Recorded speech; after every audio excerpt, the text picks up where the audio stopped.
Hi everyone. आज हम पढ़ेंगे टाइम एंड स्पेस कॉम्प्लेक्सिटीज़ के बारे में। इसको पढ़ने से पहले हमें पता होना चाहिए कि व्हाट आर एल्गोरिथम्स।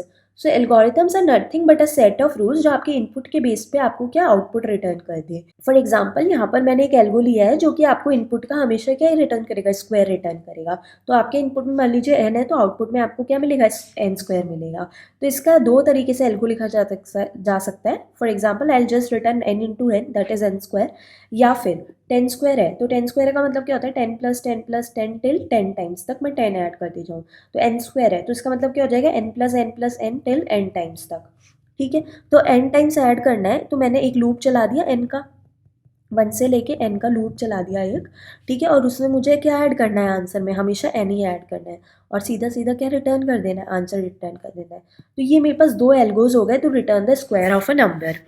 राइट, अब मुझे फाइंड आउट करना है कि यार इन दोनों एल्गोरिथम्स में से कौन सा एफिशिएंट है, परफॉर्मेंस वाइज कौन सा बेटर है या कौन सा ऑप्टिमल सोल्यूशन है।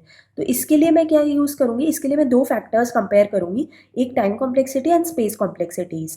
दोनों दोनों एल्गोरिथम्स की time and space complexity compare करूँगी and according to my need मैं वो वाला एल्गोरिथम पिकअप करूँगी। राइट, तो जब आप कोई कोड लिखते हो तो आपका कोड पहले क्या होता है, कंपाइल होता है एंड उसमें जो टाइम टेकन होता है उसको हम बोलते हैं कंपाइल टाइम। एंड जब कोड एक्चुअली एग्जीक्यूट होता है तो उस टाइम उसमें जो टाइम टेकन होता है उसको हम बोलते हैं रन टाइम। ठीक है, इसको समझने के लिए हम एक एग्जांपल देते हैं। सपोज एक सेंटेंस है, माय नेम आर मालविका। मैंने किसी को ये सेंटेंस दिया और बोला कि tell me the meaning of this sentence.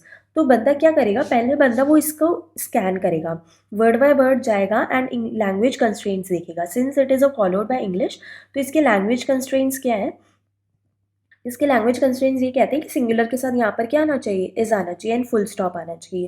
तो ये दो कंपाइलेशन एरर्स है। ठीक है, एंड इसमें जो भी टाइम इसने टेक लिया इसको स्कैन करने में उसे हम क्या बोलेंगे, कंपाइल टाइम बोलेंगे। ठीक है, after correcting all these errors then again he will go through the this sentence and tell me the meaning of this sentence. Right, so the time taken to tell the meaning of this sentence is called as the run time. ठीक है, similar fashion में आपके code जब पहली बार scan होता है, जब उसके language constraints and all check किए जाते हैं तो उसमें जो टाइम टेकन होता है उसको हम कंपाइल टाइम बोलते हैं। And after that line by line जब कोड एग्जीक्यूट होता है तो उसको हम क्या बोलते हैं, रन टाइम बोलते हैं। ठीक है, तो आपकी जो टाइम कॉम्प्लेक्सिटी होती है वो क्या होती है, time complexity is the run time defined as the function of the input, defined as the function of the input. Time complexity तीन टाइप की होती है। पहली होती है एवरेज केस, एवरेज केस। दूसरी होती है वर्स्ट केस एंड थर्ड होती है best case. So what is the difference between these three. Suppose आपके पास एक लिस्ट ऑफ इंटीजर्स गिवन है, 2, 10, 8, 9, 13, 17। ठीक है, आपको किसी ने पूछा कि find the position of two, find position of two. तो आप क्या करेंगे, आपके पास सिंस ये एरे गिवन है आप वन बाय वन हर एक इंडेक्स पे जाएंगे एंड टू की पोजीशन ढूंढेंगे। आप पहले इंडेक्स पे गए, आपको टू मिल गया। ठीक है, तो ये आपका क्या हो गया, बेस्ट केस, क्योंकि आपको यहाँ पे मिनिमम नंबर ऑफ ऑपरेशंस करने पड़े। तो ये क्या होता है, बेस्ट केस क्या होता है, minimum time taken by the algorithm. ठीक है, फिर आपसे किसी ने पूछा फाइंड पोजिशन ऑफ 17। इसके लिए आपको क्या करना पड़ेगा, आप पहले इंडेक्स पे गए आपको 17 नहीं मिला, दूसरे पे गए नहीं मिला, तीसरा, चौथा, पांचवा, छठा।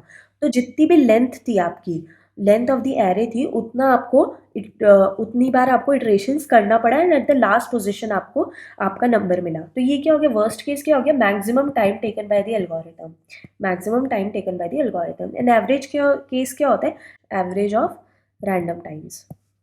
ठीक है, तो वो हमारा क्या हो जाएगा, एवरेज केस हो जाएगा।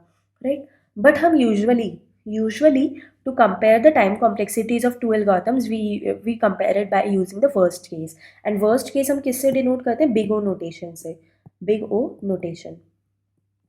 ठीक है, तो फॉर एग्जाम्पल ये वाला जो केस था, इसमें एन क्रॉस एन रिटर्न कर रहे हैं हम पहले में, तो टाइम कॉम्प्लेक्सिटी क्या हो गई, O of one. Big O notation में हमने डिनोट किया है। ओ ऑफ वन क्यों होगी, क्योंकि इस ऑपरेशन को करने के लिए कांस्टेंट टाइम लगेगा एंड कांस्टेंट टाइम है तो हम क्या कहेंगे, ओ ऑफ वन। ठीक है, ये इनपुट पे डिपेंड नहीं करता तो इसलिए ओ ऑफ वन। सेकेंड देखिए आप, यहाँ पर एडिशन टाइम, एडिशन हो रहा है तो ये कितना टाइम लेता है, ओ ऑफ वन। ठीक है, पर ये ओ ऑफ वन कितनी बार चल रहा है, एन टाइम्स चल रहा है, n टाइम्स चल रहा है, n जो है ये वैल्यू जो है ये किस पे, इनपुट पे डिपेंड करती है। तो ओवरऑल आपकी टाइम कॉम्प्लेक्सिटी आ गई O of n, and this depends on the input. अगर आपका n बड़ा होगा तो टाइम कॉम्प्लेक्सिटी भी बढ़ती जाएगी।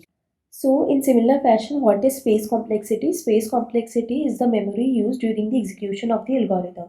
Memory used during the execution of the algorithm. ठीक है, और इसको भी हम कैसे रिप्रेजेंट करते हैं, as a function of the input, as a function of the input.